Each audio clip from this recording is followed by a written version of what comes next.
ঘুরতে যখন আজ চলে আসলাম তাহলে এদিক ওদিক সব কিছু ঘুরে দেখবো না কেন, তাই না? এদিকে তো স্বামীটা আমার বলছিল আসো, এদিকে মাছ অনেক সুন্দর রঙিন মাছ মেয়েকে দেখাচ্ছিল। এদিকে তো আমার মেয়েরা ভীষণ খুশি এত সুন্দর জায়গাতে এসে। এই হাঁসটা কত বড় আমাকে বলছিল আর অনেক খুশি হয়েছিল এই জিনিসটা দেখে।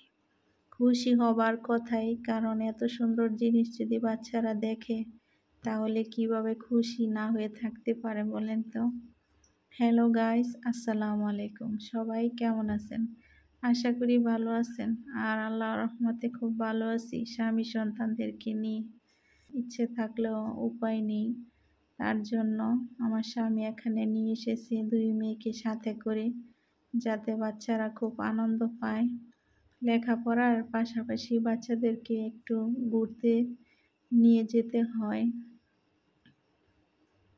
এই তো পার্ক অনেক সুন্দর, পুরোপুরি কাজ করা হয়নি এখনো, ভিতরে অনেক কাজ চলছে। মেয়েটা তো শুধু দৌড়াচ্ছিল, দু একবার পড়েও গেছে, কিন্তু ব্যথা পায়নি আর পেলেও বলেনি, শুধু আনন্দই করছিল।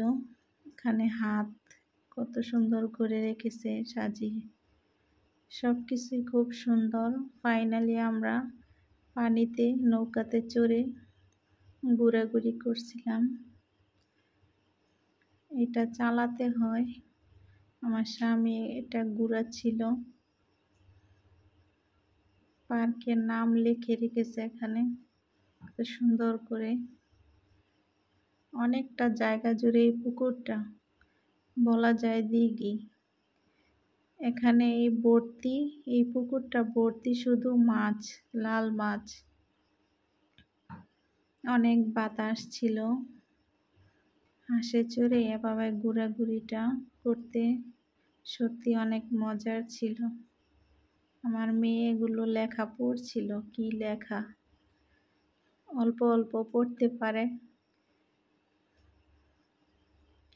এদিকে তো আমার বড় মেয়ে এখানে চড়বে, তাই এখানে উঠিয়ে দিয়েছি। আর ছোট মেয়ের সাথে বাবা দাঁড়িয়ে আছে। বাবা নামটি আসলে এমনই, সন্তানের সাথে থাকবেই। মেয়ের সাথে সাথে বাবাও এখানে চড়ছিল।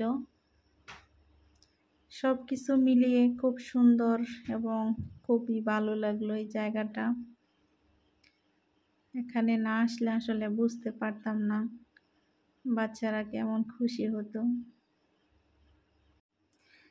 নিজে এত আনন্দ করলাম, তা আপনাদের সাথেও শেয়ার করলাম। ভিডিওটা যদি বিন্দু পরিমাণে ভালো লেগে থাকে তাহলে সাবস্ক্রাইব করে পাশে থাকবেন। আল্লাহ হাফেজ।